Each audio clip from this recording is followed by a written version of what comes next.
ආයිබෝවන් තුම්මුල වෝඩයිරි YouTube නාලිකාව වෙත අදත් ඔබ සියලු දෙනා සාදරයෙන් පිළිගන්නවා. රුසියානු ජනපති ව්ලැඩිමීර් පූටින් මේ දිනවල පුවත් මවනවා. ඔහු පහුගිය පාස්කු ඉරිදා පැය 30ක සටන් විරාමයක් ඒකපාර්ශ්වීව ප්‍රකාශ කළා. ඉතින් මේක මුළු බටහිර ලෝකෙම කැළඹුණු පුවතක් බාටපත් වුණා. ඉතින් යුක්‍රේනටත් අවසානයේ සිද්ධ වුණා ඒ සටන් විරාමය හා එකඟ වෙන්න. මේ ඊස්ටර් සන්ඩේ සීස්ෆයර් එක පූටින් අනපේක්ෂිත මොහොතක තමයි ගෙනාවේ. ඉතින් මේකෙන් ඔහු පෙන්නුවා ඇමරිකානු ජනපති ඩොනල්ඩ් ට්‍රම්ප්ට තමන් සාමයට කැමතියි. හැබැයි යුක්‍රේනය ඒකට ලොකු උනන්දුවක් නැහැ කියලා. ඉතින් යුක්‍රේන ජනපති සෙලෙන්ස්කිව බෑක් ෆුට් එකේ එහෙම නැත්නම් පසුපස පාදයට ගෙනාවා. මොකද ඔහුට සිද්ධ වුණා පූටින්ගේ යෝජනාවට එකඟ වෙන්න. මොකද එහෙම නැත්නම් ලෝකේ බලන් ඉන්නවා පූටින් පැය 30ක සටන් විරාමයක් යෝජනා කරලා තිනවා සෙලෙන්ස්කි මේකට එකඟ වෙන්නේ නැහැ කියලා.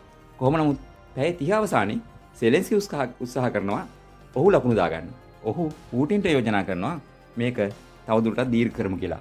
හැබැයි පූටින් ඒකට එකඟ වෙන්නේ නැහැ. හැබැයි ඔහු ඊළඟ දිනේ තවත් පුවතක් මවනවා.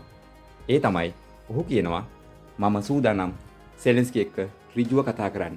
ඉතින් නැවතත් පූටින් ට්‍රම්ප් ඉදිරියේ ලෝකයේ ඉදිරියේ ලකුණු දා ගන්නවා වගේ වැඩක් වෙන්නේ. මෙතෙක් කල රුසියාව හෝ පූටින් කැමති වුණ නැහැ යුක්‍රේනත් එක්ක ඩිරෙක්ට් කතා කරන්න, ඍජුව කතා කරන්න. මොකද උන් නිතරම කිව්වේ සෙලෙන්ස්කි දැන් නීති අනුකූල නායකයා නෙමෙයි කියලා. මොකද පහුගිය අවුරුද්දේ අප්‍රේල් මාසයේ ඔහුගේ ජනාධිපති ධූර කාලය අවසන් වුණා. හැබැයි යුක්‍රේන යුද නීතිය නිසා ඡන්ද තියන්න බෑ. ඉතින් මේ මොහොතේ දැන් පූටින් එකපාරටම කියනවා ඔහු සූදානම් සෙලෙන්ස්කිත් එක්ක කතා කරන්න. යුක්‍රේන රජයත් එක්ක කතා කරන්න සූදානම් කියලා.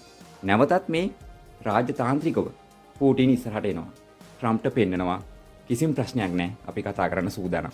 හැබැයි මේ යෝජනාව සෙලෙන්ස්කින් එන්න කලින් තමයි පූටින් කරන්නේ. ඉතින් නැවතත් පූටින් ලකුණු දා ගන්නවා කියලා කිව්වේ මම ඔන්න ඕක නිසයි. මේ සම්බන්ධව තාම යුක්‍රේනය කිසිම මතයක් ප්‍රකාශ කළා නැහැ. ඒ වගේම ඇමරිකාවත් මේ සම්බන්ධව තාම මුකුත් කියලා නැහැ.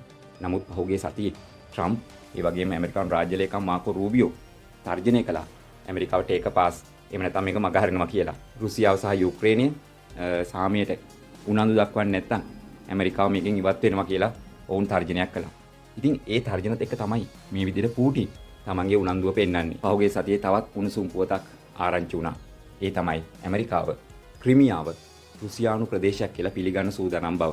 ඉතින් මේක ඇත්තටම යුක්‍රේනට සහ යුක්‍රේන හිතවාදී බටහිර රටවල් වලට නම් තරම් සුබදායක උත්තරයක් නෙමෙයි. මොකද එක දිගටම මේක ඉල්ලීගල් ඔකියුපේෂන් එකක්. එහෙම නැත්නම් නීත්‍යානුකූල නොවන අල්ලා ගැනීමක් කියන තැන තමයි මේ බටහිර ලෝකෙ හිටියේ. ඉතින් ඇමරිකාව දැන් මේ බටහිර ලෝකේ නායකයා මේ ක්‍රිමියාව රුසියානු ප්‍රාන්තයක් කියලා පිළිගන්න සූදානම් බව ඇමරිකානු පුවත්පත් කිහිපයකම වාර්තා පළ වුණා. ඉතින් මේක ඇමරිකාව කියන්නේ මේ විදිහට ස්ටෙප්ස් වලින් ගියේ නැත්නම් කවදාකවත් මේ යුක්‍රේන යුද්ධය අවසන් කරන්න බෑ කියලා. ඒ වගේම රුසියාවේ අනෙක් කොන්දේසි වලටත් යම් ආකාරයකට ඇමරිකාව එකඟ වෙන ලක්ෂණ පේනවා. නේටෝ සමාජිකත්වයේ යුක්‍රේන නොදී ඉන්න දැන් ඇමරිකාව යෝජනා කරලා තියෙනවා. ඉතින් මේ ගැන තාමත් සාකච්ඡා වෙනවා. ඉතින් යුක්‍රේනට තවත් ප්‍රදේශ කිහිපයක් අහිමි වේවි. ඒක සාම සාකච්ඡා වලදී සිදු වේවි.